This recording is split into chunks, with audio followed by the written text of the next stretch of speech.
Hollywood Social Lounge. When we come back, we're talking special effects. That's right, with someone that knows it very well. We're going to be talking to Indraneel Guha coming up around the corner. Stay tuned and download our app at KMET 1490 AM. Turn it up, break loose, get loud. We are young. All right, all clear. All clear. Okay, so we're still here on Facebook Live. So we have with us, if you see him right there in the video, we have our very own guest, Indraneel Guha. Welcome to the show, Indraneel. Hey, how are you doing? Doing fantastic. That's great. More importantly, of the films that we mentioned, which films are you looking forward to seeing, or have you already seen them, being that you're the visual effects guy? I've seen Thor, of course, and really liked it. It is mixed with some humor this time, actually, unlike the previous time when it was more of serious kind. And apart from that, I'm seriously eagerly waiting for Justice League. Yeah, and Star Wars, of course, as you said. That's going to be good. Yeah, I gotta imagine. Now, do you truly enjoy it, like sitting there watching, or do you kind of pick apart some of the visual effects? Now that's the thing, that's the problem with all visual effects guys. We tend to lose on the story, and we tend to get into the depth of the visual effects. I mean, how this was done, how that was done, and how this could have been done better. But then time and again, while we are watching the film, we just need to pull ourselves back and say ourselves, okay, just enjoy the film and the story. That's the story with all visual effects supervisors or visual effects guy, I think. Well, that's definitely the deal. Again, we're going to bring you back in just a couple minutes. How many minutes till we end this break, Sean? We got about 1:40 seconds. Okay, cool. So really quick, for our Facebook Live audience, give us the name of your company and where can we find you? Indraneel. Right. So our company's name is DMO Imagineering Private Limited, and we are based out of Mumbai, India. And within Mumbai, we have like little offices all around, and that's how it is. So right now, team strength we have around 80, and we do expand, as per requirements. So that's how it is presently, and it's been like 4 to 5 years since we have opened. Okay.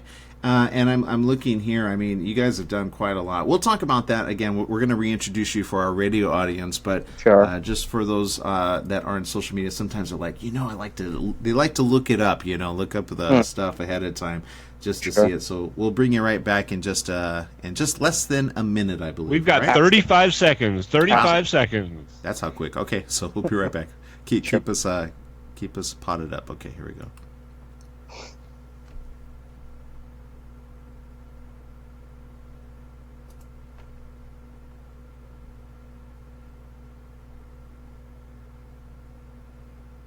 And if I could just have you speak up a little bit more, Indraneel.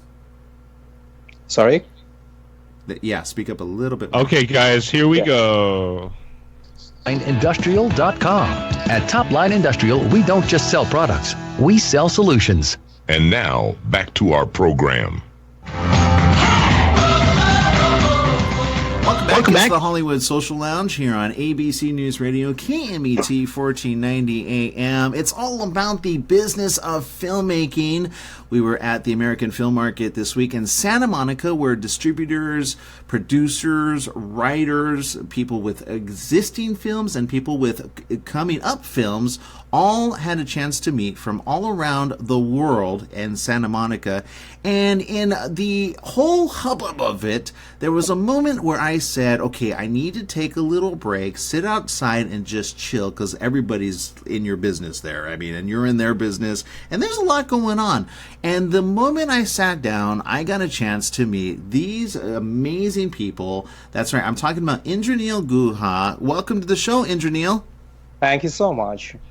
Now, Indraneel, for those that don't know, you work on the special effects. You've done on Man of Steel, Hacksaw Ridge, Pirates of the Caribbean, The Amazing Spider-Man. I'm looking at your list, and automatically Transformers: Age of Extinction, Maleficent. I mean, the list goes on and on. Your company is amazing in what you do there. It's all about DMO Imagineering. How did you get into this amazing part of filmmaking, visual effects? Right. So I had my interest into visual effects, right from when I was doing my schooling. I got introduced to, 3D softwares pretty early in my age, and that's how I got my interest into, how we can change what doesn't exist in a film. So that was the early part of 90s, and so that's how I got introduced to it. And as soon as I could get my hands onto different companies who were interested in doing visual effects at that time, I jumped onto it, pursued them, and started this career. That's how it started. And moving down the line, we came across different films. So in India, the story is a little different. There were not so many VFX films that time, and so we had to give our inputs to the directors. How can we improvise on the film? How can we add something that's going to add value to his film? So the inputs are taken very positively, and we give in our visual effects to that. That's how it generated. That's how it evolved. And further down the line, I developed some good contacts in the Hollywood industry, international market, and that's when they saw our work, and they were very much interested in associating with us, giving us work. So that's how I got let into Hollywood, and thus making getting into Man of Steel, Pirates of Caribbean, Hacksaw Ridge, and all those kind of films. So it's a very interesting road path, actually. Well, that's the thing. We're used to asking actors at what point did they say, oh my goodness, we've made it. Like, we've made where we wanted to get. What was that moment for you? Was it Man of Steel? Was it earlier than that? I think that part was there in some of the Indian films, because Hollywood is very much accustomed to the visual effects, so they know what they are going to look forward to.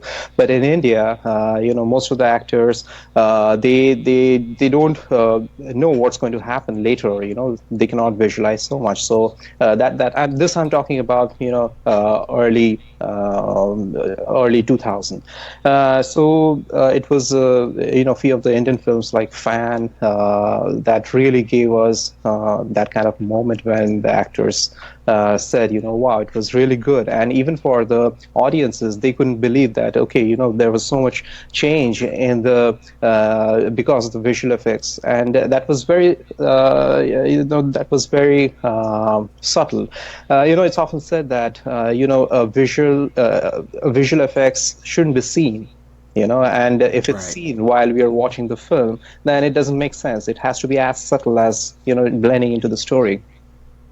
Well, and I've got to say, again, as those that go to watch a movie, obviously we look at, or we just take the whole package in. We don't even spend time to think of all of the special effects that you guys do. And I want to just kind of go through some of the special effects that you do, because when you showed me some of these effects, like for example, and one of them is the water scene. Talk about that. Right, that was really tricky. Because what we had to do was recreate the whole scene. We had to connect sequence A and sequence B, and that was the intermediate scene. So first we thought about shooting it with a helicam and stuff like that. But then it was not making sense. So we had to recreate the whole scene wherein the camera starts from the sea where one guy is drowning, and then the camera flies off, and it has to go to the top of a castle, which is like, the dark castle, as it was said. So we recreated that whole scene, wherein it goes through the water, the camera flies, there are some crowd running towards the castle, there is fire everywhere, and it enters through one of the windows of the castle. So it was a complete recreation we had to do, and it took around a month just for that sequence, because it was a very important sequence for the director.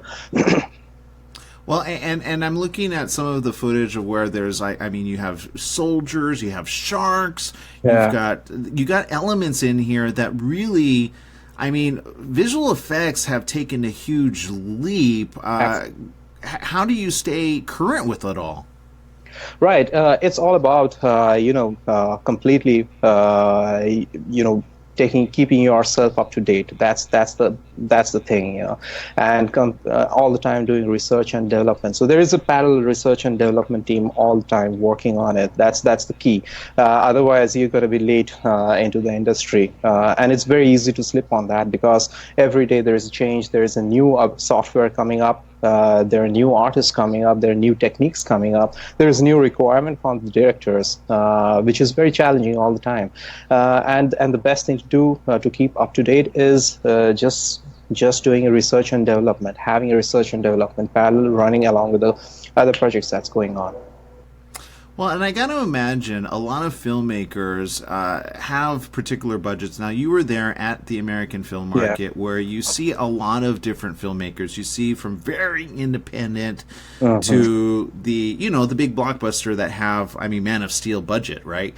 Yeah. How do you work with, because I see that you don't just do feature films, you also do commercials, you do all other types of visual effects in other arenas as well. How do you work with that independent filmmaker? Right. So for every kind of work, there is a different budget, of course. For a commercial, there's a different budget. For indie films, there's a different budget.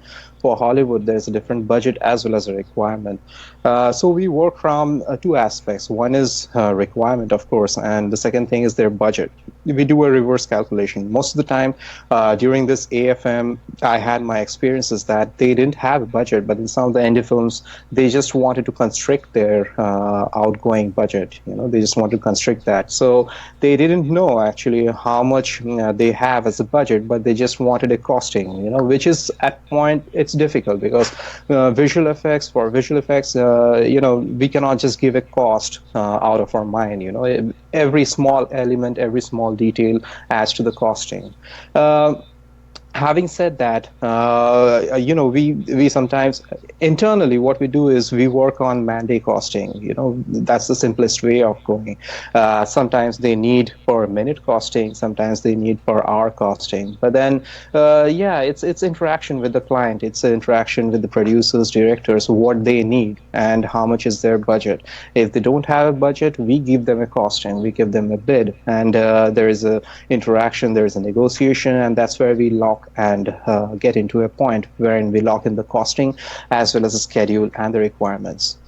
Well, I find that in filmmaking, when they budget it or don't budget it, right, they sometimes don't know what something will cost. So would you recommend then that if there's a particular filmmaker that they get you very early on to see what they can do with you at minimum? Yes, so normally I say this to every filmmaker actually that visual effects, although it's a post-production process, but then it needs to get involved right from the very beginning of the film. That's when everything can be planned. It needs a proper planning. What kind of cameras they should be choosing, what kind of environment, what kind of lighting. What's the best way to go about a particular shot if it has a VFX. All those things are part of the initial process of planning. Right. Having said that, we talk to the clients and ask them what's their requirement is, and if they don't have a budget, we of course we let them know that if we shoot this particular way, it would cost the least. It's always a weighing between actual shooting and replacing that with the VFX.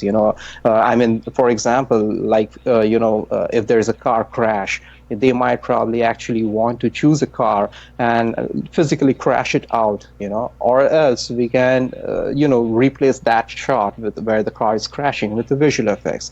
So now it's that weighing that we help them. We help the directors, the DOP, and the VFX supervisors if they are. Well, I want to say congratulations on all the success you guys have had in your career of doing this. Obviously, it's an exciting frontier with visual effects. Now, I have to say, before we let you go, of all the movies out there, which is the movie, if you could give an award to visual effects, and maybe it's your own award, I don't know, of your own, one of your own films, but that you said, wow, this is on the cutting edge, people need to see this just for the visual effects alone? Right. I really enjoyed actually Avengers, the way they used visual effects and then they blended it along with the story. Because while watching Avengers, that I'm talking about the first Avengers, was really good. It follows the story and people really enjoy it. And there were moments when I actually literally saw people clapping, like for example, when the Hulk is coming in. At that point of time, no one really thought that it's a CG guy, it's not. Right. And that's the best part. That's the best Yeah. part when you truly appreciate what it is, and you get so involved and you don't question. Because man, I'm telling you, I remember the one Hulk that was like it was all CGI and it was just like terrible. But we will leave that one in the past as a learning experience. But again, congratulations on all you're doing. For those that want to check out, maybe get a consultation on their particular film, how do Absolutely. people find you? They can reach out to me through my website. We have a website and there are email addresses. They can reach out. We have phone numbers over there. If they can drop in a line in the Facebook, we can reach out to them. So that's what we are looking for. We are actually looking for associating because what I believe is, the paradigm of visual effects is changing. Earlier people used to work in silos, have their own companies, but then it's changing. The trend is changing. We need to work as a team. We need to group on because the requirements of films are as such that it requires huge teams, huge machineries, stuff like that. So the best way to go ahead is work as a team, and that's what we're looking for. So it's all there at d-ammo.in. Again, Yeah. thank you so very much for spending time with us. I'm following you on Twitter as well. Thank you. I believe the Twitter handle for that is... DAI Imaginary. There it is. Yeah, DA Imaginary. Yeah, so I'm following you. Everybody else should follow you as well. Thanks so very much for spending time with us Thank you. here on the Hollywood Social Lounge, and congratulations on all your success. Thank you so much. Lovely talking to you. Absolutely. We're going to take a break here on the Hollywood Social Lounge, but we've got more. That's right. All of the business of filmmaking. We got it right here on one show. Stay tuned right there and go download our app at KMET 1490 AM. Like that. Everybody get down like All clear. All right. So I want to say again, thank you. Another thank you very much for spending time with us here. And Indraneel, I'm sure we'll stay in contact and look forward to all Absolutely. the things coming out with you. Absolutely. If you want to do this again later sometime, when I'm back in India, I can do it along with my whole team, Ooh. whatever, I'm open to those things. Okay. That works. All right. Thank you very much, Indraneel. Thank you, and we'll be in touch. Thank you. Okay. Bye-bye. Bye. All right, so Indraneel Guha, again, fantastic individual there. You could tell he really loves what he's doing, and rightly so. Go check out his IMDb. You'll see the whole list of movies that they've been working on, and it's quite a career all the way back. I see here since 2007, so a little over 10 years. But to be able to come like Pirates of the Caribbean, Spider-Man, Man of Steel, how cool is that, right, Sean? That's awesome. Yeah. So